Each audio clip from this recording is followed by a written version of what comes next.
Welcome back to another episode of We Don't Know What to Watch, the podcast where two guys watch random movies thankful to the all-holy algorithm, or as he's called in Space Jam 2, A New Legacy, Algorithm. With me, as always, is the Jennifer Garner to my Reese Witherspoon, Kyle Mulford, and I'm Noah Saturn. How are you? I'm 30, flirty, and thriving. Oh, yes. And I'm going to law school. I'm doing good. What did we watch this week? Well, as you said, you're 30, flirty, and thriving. We watched 13 Going on 30, starring Jennifer Garner. From 2004, I believe. With Mark Ruffalo. Yes. And Judy Greer. And Gollum. And Andy Serkis as Richard the Boss. I always forget he's in this movie.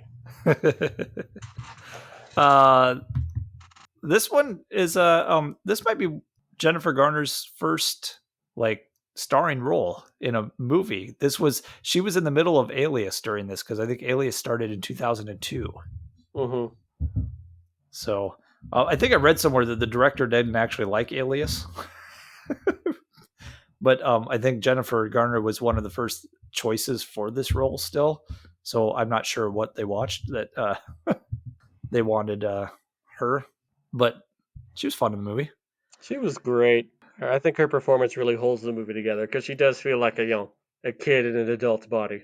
Yeah. So let's give the quick snowball pitch here. What if a 13-year-old girl in 1987 wishes that after a horrible birthday party, wishes she was 30, and through the power of magic dust or whatever, she wakes up and she's 30, and she doesn't remember anything that happened after her 13th birthday party? Well, I think you could find that out if you watch this movie. Wow. What? Yeah, this directed by Gary Winnick. I went and looked at. He didn't really do anything else of real note that I saw that I really cared about. Mm-hmm. But yeah, this 13-year-old girl who not real popular, and there's a group of girls in the school called Tom Tom and the Six Chicks. That sounds like a band. Yeah. Did you notice who one of the Six Chicks was? Why, of course, it was Brie Larson. Yeah, so very early role from Brie Larson. I think she has like one or two lines in the film. Nice. She's just one of the six girls that follows Tom Tom around, and I think she's credited as Six Chick number 2. The popular girls in school, and then of course Jenna is the main character's name, and she's got braces, and she's doing school pictures at the very beginning. It's 1987. You see that stamped on the pictures, and she wants to be one of the cool girls, but she's friends with her nerdy next door neighbor. What was his name in this? Matt. Oh yeah, because she called him Maddie. But she promises to do the girls' homework if they came to her party and brought Chris Grady, the football star. Hot boy. And so yeah, so she's trying so hard to be the thing is like there's the whole lesson in this about, recognize what you have and what you can ruin if if you're trying to go for certain things, that you're blind to what you actually have. Because she kind of doesn't treat Maddie very well, and although he's like her best friend, and so at the party they trick her into going into the closet and wait for Chris Grady. They're like, oh, he's waiting to go in there with you. And then they grab the paper that she wrote, and they're going to leave the party. And then they tell Maddie that Jenna's waiting in the closet. So he goes in, and she's like, oh, you're not Chris. Get out of here. You ruined my birthday. It was you can really tell mean. That Matt really likes her, because he built like this whole dream house, dollhouse for her. He did. I was like, that's some dedication right there. And then while she was getting ready for the party, he had to entertain him, and put in talking heads. So I'm sorry, but he puts in talking heads, and Tom Tom and the Six Chicks come down and say, what is this garbage? Get out of here, Six Chicks. This is the talking heads. I just assumed she liked the live version better. I was like, oh, they suck. They don't like the talking heads. No, exactly. No bueno. We knew they were the bad guys from then. Yes, exactly. You're an awful person if you don't like the talking heads. Should have gotten mad. It's all your fault. Everything would have been fine if you would have gotten the recording of that song from Stop Making Sense. Yeah, the funny thing is like Jenna is trying so hard to be popular that she's kind of she's kind of the worst. She's mean, especially to Matt. Yeah, because like, oh, the six chicks are coming over for my birthday. Let's just hide this. I mean, let's put away this dollhouse so that we have room to dance, and I'll put it in the top shelf of the closet where no one will see it. And then of course when the six chicks trick her, she's all pissed off at Matt, like, you ruined my birthday party and like, get out of my life. And then they put like this wishing dust on the house, and when she sits underneath it, she's like pounding on the wall going, she likes the Poise magazine. It's the, kind of like your, I don't know, fashion magazine. And so she's one of the things for Poise is this 30 flirty and thriving article. And so she's like, 30 flirty and thriving. She repeats it over and over, and she's hitting the wall so like the dust comes down off of the house, and then she wakes up in bed in an apartment in New York, and she doesn't know what's going on. And there's a naked man. There's the naked man who calls her sweet bottom. Why is there a naked man in my apartment? What? Yeah, so she wakes up at 30 years old. Fun little, it's one of those where it's like, you wake up and you're 30 years old. I think you're going to notice that you're the size of an adult just by waking up and moving. But she doesn't realize this, and she doesn't know where she's at. And she walks through the hallway and then finally sees herself in the mirror and startles herself. And there's a whole running gag with the boobs too, which I thought was kind of funny. And watching the commentary, my wife actually owned this DVD, so I watched it on the DVD, and then I watched it with the director's commentary. Nerd. And he was very uncomfortable filming the scenes of the 13-year-old Jenna, like stuffing her bra and everything. It's because it's like doing the preteen thing of stuffing the bra. But then when she sees herself in the mirror, she's like feeling all over, and then like she just sits there with her hands cupped on her own breasts, just walking around. It's like, oh, I've got boobs. But yeah, it's funny because you find out right away that like her wish came true and she got everything she wanted. She's an editor at Poise magazine. She's got a hot boyfriend and all this. Like, although like that's not even really part of her wish. That's just what she got. And she's successful and all this. She's got a nice apartment. She can drink alcohol. She could drink alcohol now. But you find out that she doesn't remember anything. Like, it's like everything happened, but she doesn't remember anything from 13 to 30. And so she doesn't realize how much of a bitch she was to get where she is. I guess. And that's kind of the whole point. Yeah. You find out that this Jenna, who was innocent 13, is now a mean person. And she's apparently good friends with another editor named Lucy. And then you find out later that like Lucy is Tom Tom, and I'm going, how did she get the name Tom Tom? That's the story I want out of this. Who knows? Maybe it's from her middle name. Maybe. Yeah, there's just a lot of fun little scenes where she gets to have a lot of fun. Like, she's been playing this badass in Alias for a couple of years on TV, and then now she gets to do this fun, goofy little rom-com where she's a 13-year-old trapped in a 30-year-old body, a la Freaky Friday, Big, all of that stuff. Mm-hmm. And I agree with you. I think she does a good job. Sometimes I think she's almost too childish. It's like, are you acting like you're 5 or 13? But she's having a lot of fun in the role, and it really shows. I like that. I really like she plays off, Jennifer Garner and Mark Ruffalo play off each other really well. When she's still thinking like, all right, it's like she's still a 13-year-old and does all these things 13-year-olds does, and he's like, what do you want? Yeah, because she finds out where he lives, and like, and she's like, just goes to visit him. He's like, the last she knew, she was 13 and was best friends with him. Well, he's like, why are you here? I haven't talked to you since high school. What is going on? It's just like, so Yeah, and then he's just like, um, "You're crazy. What's happening?" but but he's such a sweet character in this movie, like, and like you realize at 13 that he was in love with her, and he never really got over that, I don't think. Hmm. And so, like, even though he's like, "Oh, you're crazy," it's like, "Oh, this is Jenna. I'm going to help her out." So it was a dynamic that really worked. I agree. Also, when we meet Wendy, she looks a lot like Jennifer Garner. Wendy, which Wendy, Matt's fiance. oh, the fiance, yeah, yeah. It's like they did that on purpose.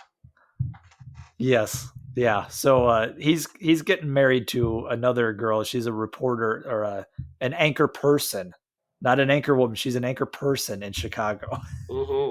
So they're talking about getting married and moving to Chicago, and he kind of reignites his friendship with Jenna, and you see that, like, he almost flat out admits, he's like, I kind of settled, because, like, Yeah. I just I'm just taking what life gives me. So, because he never really got over her, I don't think, even though it was 17 years ago. Speaking of which, I did the math, and if you remade the movie today, 13 going on 30, 17 years ago is 2004, so it's time. Oh, she she could actually be 30 and then do 30 going on 47. 47. Yeah, Yeah, what is Jennifer Garner up to these days? She could do it. there are some jokes that are very dated because they're 2004 jokes, where it's like, oh, she's editor of Poise magazine, she walks in, and someone comes up to her like, oh, we needed this, Eminem just was on the phone and he needs a decision, and she's like, I don't know, plain peanut or plain. It's Yeah. very dated Eminem joke. I liked her, like her assistant, who was always scared of her. And then 'Cause she's like, she was actually just being really nice to Arlene. She's got some good ideas too. she was the best character in the whole movie, but I especially like that. it. I saved your messages and just was like, oh, you this reads off a bunch of terrible things. Yeah, like, yeah, she's so scared of her because, like, you learn that, like, she was just an uber bitch, like, for the last 17 years, and especially to her secretary and stuff, and she's like, oh, why are you being nice to me? This is weird. And then she gets all, like, cute and giddy with her and everything, and I love the scene where they have to repurpose the magazine or whatever, Hmm. and she's like, I love your idea. I might actually read Poise for, like, the first time ever in my life. That's a good gag. And then I also just like the subplot where she's like, well, because she can still mostly relate to other 13-year-olds. So she talks to Becky. And then she has a sleepover with these bunch of 13-year-olds. I'm going, are the moms okay with this, like, random 30-year-old having a sleepover with all these 13-year-old girls? I don't know. This is weird. Must have But figured it out. it's not as weird as the diner scene. Yes. But the thing I like about that is that Judy Greer's character actually acknowledges how weird and Yeah. perverse that is, where she hits on a 13-year-old boy. I was that one kind of was like, both times I watched this, like, I was a little creeped out by that. I was like, because the thing is like, during that scene, they're drinking alcohol and actually conversing about the fact that they're 30 years old. So Hmm. that's what they're actually talking about. And then she thinks that Judy Greer is pointing out this 13-year-old boy instead of a man down the way. I'm going, you're drinking and talking about being 30, and then you go over to that 13-year-old boy. That's really weird. I don't know, because that's what her brain is still stuck in that 13-year-old mode, at least from her mind. Yeah, Because and it was like I guess yesterday. I guess that's true. But yeah, the more she goes through her life, the one thing, you can't think about it too much when you come into this, is like, if you don't remember the last 17 years, how are you keeping your job after 2 days on the job where you don't know what you're doing? Yeah, but also, it's magic. Who cares? Yeah, I know. That's why I said you can't think about that part of it too hard, because that doesn't work. If I I thought went she into was my going to get a job, which job at a toy company. I I can do my, like I can do my current job in my sleep because I've been doing it for so long. But if I just woke up one day and I had the mentality of my 13-year-old self and you said, do this job, I'd be like, what? Don't know. Oh, but it's fun because she realizes that like she's been this awful person and she never talks to her family and she lost her Yeah, it'd be a friendship. very. I was thinking about what you said. It'd be a very different movie if she like woke up and was like a mechanic. It's like it's some sort of engineer. Like, what if she worked at NASA? NASA. Who was an astronaut It's like, who woke up in space? where am I? You're on the moon. What? We've we've advanced quite far in the 17 years. So we're living here now. Mhm. No, yeah. So she's finding out all these awful things she's done. She lost her friendship with Maddie like in high school because she became one of the six chicks. She dated Chris Grady, the football star. And she was prom queen. And she was prom queen. And she doesn't talk to her parents anymore. She doesn't even go home for Christmas anymore. And so there's a really nice moment with her parents where she goes back and she's just like devastated by everything that's going on and she talks to her mom about, do you have regrets? Did you make a decision that just ruined your life? Like that just you is the worst decision you ever made. And the mom had, I think was a good line was, I don't regret any of my making any of my mistakes because then I wouldn't have learned how to fix them. Hmm. And it was just a sweet little moment with the mom and it was a good part of the message of the movie of, don't let like the fame and fortune and the job and being popular overpower seeing what you have right next to you with, the friends that you do have, the friends and the family you do have. Otherwise, you'll Hmm. lose them. Also, I thought that Andy Serkis did a good job as Richard. He was fantastic. He was funny. Like after this I movie, he kept hiding himself behind, green screens and CGI faces, but like he's so funny in this movie. It's Yeah, just I like, want to team him up with Stanley Tucci. They oh, do that'd be great together. great. Yeah, playing the boss. I love I love that he's just kind of like this fun boss, and then at the end when he likes she ends up hiring Maddie to do photography for the revamp of the magazine, and he loves her presentation, and then he's like, oh, who's the photographer? And she talks about him. And he's like, is he an Arthur or Martha? It's like, what? Is he gay? Are you gay? It's just like, it was just this funny interaction with it was like what and he just puts on this smile and then it cuts to the next scene. Yeah. Also, just his facial hair was kind of funny too. Just Yeah. it was very kind of almost like a curmudgeonly boss, but still kind of lovable. Yeah, it really was because he was always like upset about something but he wasn't a mean boss.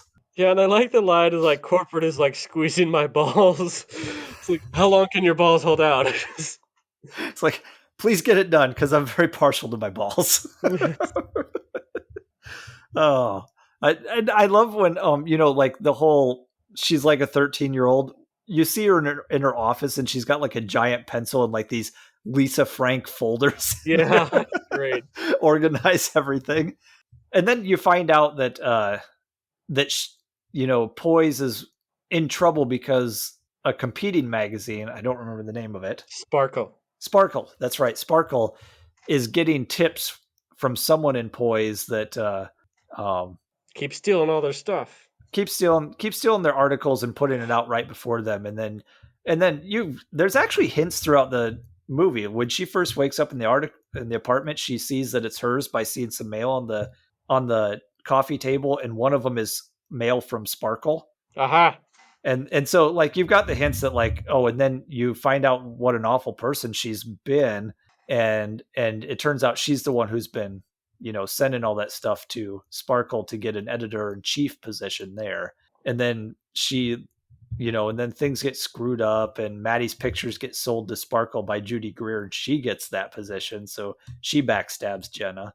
And then that's when she realizes that this was all not worth it, and Maddie's getting married, so she does the graduate thing and goes to stop the wedding.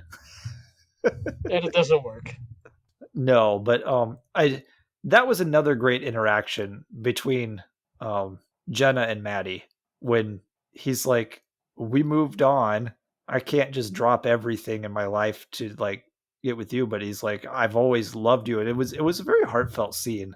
It's Hmm. like he's like, "It's always been you. I've always loved you, but you moved on, and I moved on, and now I'm getting married." And I liked that he wasn't going to just drop everything just because she realized what a bad person she was. Hmm. Um, and actually, the director I read somewhere wanted that to be the ending, where he gets married and then that was it. But the producers in the studio wanted to be that, the happy ending, so they had to tack on the whole she goes back to 13 and then relives her life, which I found kind of funny because he's still got the dollhouse. He's like, "You threw it at me at your 13th birthday." Well, and then I put it in my closet and I kept it ever since. Hmm. For It's been sitting in my closet for 17 years, and the magic dust is still on there. That's great. So I mean, I guess she wouldn't be able to go back. I Oh do like how when she does go back and then like the like the closet door opens, Maddie, and then she just jumps him.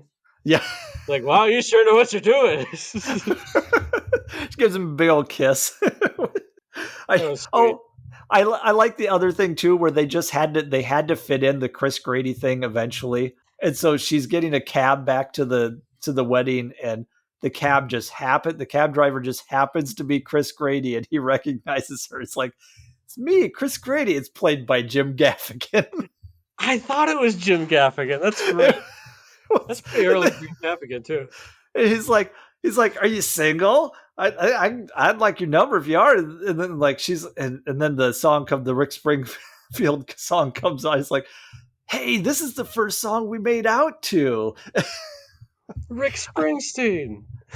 She's like, "It's Springfield," and she gets out of the car. He's like, "Wait, I thought you wanted my number." I I actually read somewhere also that Rick Springfield made it to the premiere or something like that because he was just like he was happy that they put his song into the movie or Hmm. whatever. I thought that was kind of cool. That's fun. Yeah. So she goes back and he goes through with the wedding but she takes the house and she's like, "Well, can I at least have the house again?" And he's like, "Yeah, sure." And she takes it out to the porch, and she's sitting there going, "Oh, I want to be 13 again." And the wind blows the sparkle dust, wishing dust in her face. And she And wakes then, up. then she runs through the whole town going, "Merry Christmas, Merry, Bedford Falls! Merry Merry Christmas, you Christmas! saving your lives! Merry Christmas, Mr. Potter! A Merry Merry, and a Happy New Year to you in jail!" Merry Christmas, Jim Gaffigan! Exactly. uh, If only. Wait, did you notice one of the things also was the dream house that he built for her was this pink house, and then they go back to her. She comes out of the closet and she realizes, "Oh, I don't want to be a bitch anymore." So she kisses Maddie, and then she goes, "I got to show you something," and he's like, "What?" And they go up the stairs, and then they come out of the house, and they're 30 again, and they're getting married. Aw. And then it cuts to them having a house of their own, and the house that they have that they're moving into It's the is dream pink. house. It's pink like the dream house, and I think it's the same shape as the dream house. So that was kind of cool. That was sweet. But yeah, I saw this when it came out in 2004, and I really enjoyed it. It's not like this amazing movie, but like it's just a real sweet, fun movie that's like you said in the beginning, the chemistry between um, Jennifer Garner and Mark Ruffalo is just genuine and sweet. Hmm. And I really enjoy this movie. And Andy Serkis is great as the boss. Judy Greer is great as good casting all around. Yeah.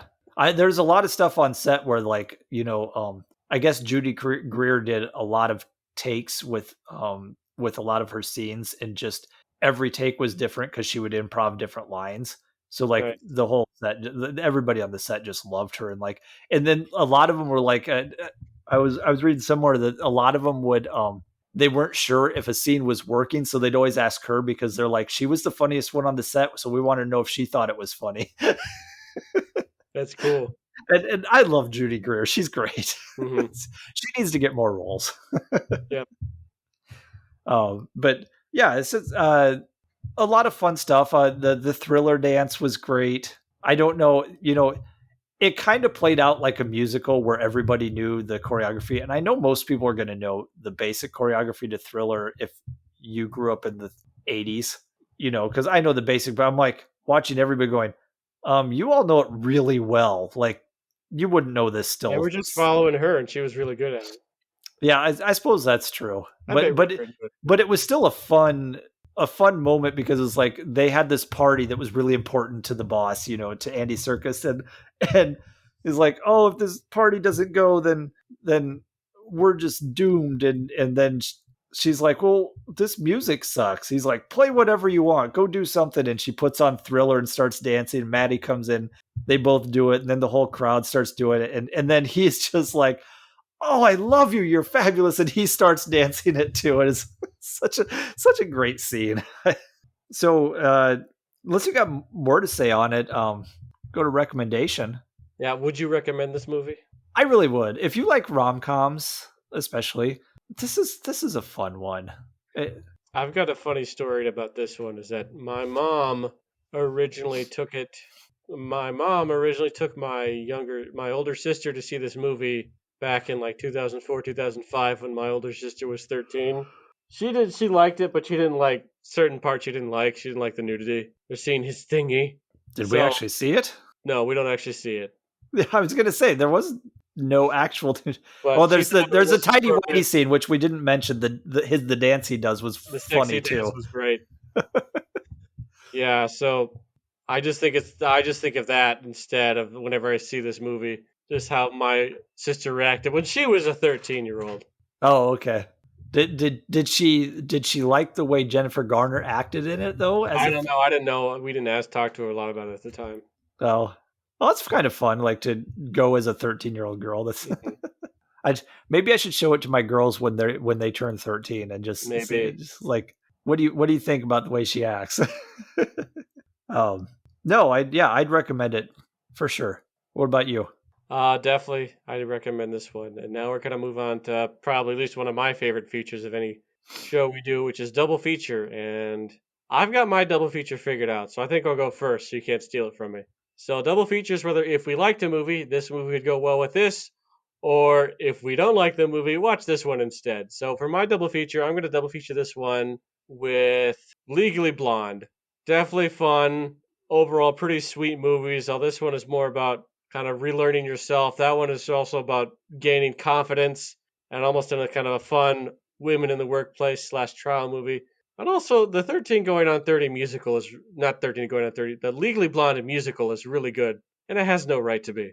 Uh, my wife has been watching the musical a bit, and uh, there's is that the one where like my wife is always singing to our daughters, oh my god, you guys. Yes, yes. uh, yeah, I love Legally Blonde. Is Bend Also, and there's a whole Snap. song about there's a whole song around Bend and Snap. It's fun. Oh, that's great. I might have to watch the musical. Legally Blonde is so great. Hmm. What? Like it's hard? Exactly. um, I'm gonna go super obvious choice and pair this with Big. Hmm. Because Big is a great movie. Another one about this one's about a young boy who must be about 12 or 13 who wants to be big, and he goes to this wishing machine at a carnival, and he gets his wish and becomes an Tom adult. Hanks. What's that? And he becomes Tom Hanks. He becomes Tom Hanks. I mean, like, who wouldn't want to grow up to be Tom Hanks? Hmm. Yeah, and so very similar theme, and also an excellent movie. I have watched it recently. It's still a great movie. That one's still a little also weird because he gets into a relationship, and that's the one where it's like, see, it's weird either way because she was a 13, like her mind was 13, but she was 30, but she was hitting on with a boy because her mind is 13. Whereas like in Big, it's his mind is 13, but his body is 30, and then he gets like a 30-year-old girlfriend. So it's like mentally he's a 13-year-old. So that's kind of weird. Yeah, it's still that does get kind of creepy. Like these kids becoming adults movies shouldn't have relationships in them. Yeah. It's just because, well, she's the same way though, because although with hers having a relationship with that hockey player makes sense because she's actually 30 in this. She's lived her life Yeah, to she 30. She traveled through just doesn't time. remember it. Mm-hmm. So it's not as weird as him being like, no, I'm actually just a 13-year-old trapped in a 30-year-old body. I don't know the actual Mm-hmm. ages, but yeah, so that's my double feature. I think that would be a fun double feature. Mm-hmm. So on to the next section of our show here. Gonna What are we spin the gonna wheel. watch next? Spin the wheel. Spin the wheel. Spin, What have I spin, been doing? spin. 70 or greater? Yeah. Yes. All genres, 70 or Wheel of greater. fortune. Wheel of fun. Wheel of pain. Wheel of And fish. wheel of fish. You so stupid. Spin. You found the marble in the oatmeal. You're gonna take a drink from the fire hose.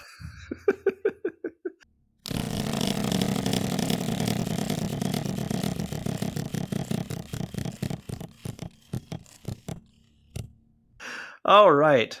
Let's see what we got here. If it's UHF, I'm gonna be so happy. That would have been great. No, this is a movie on Prime Video.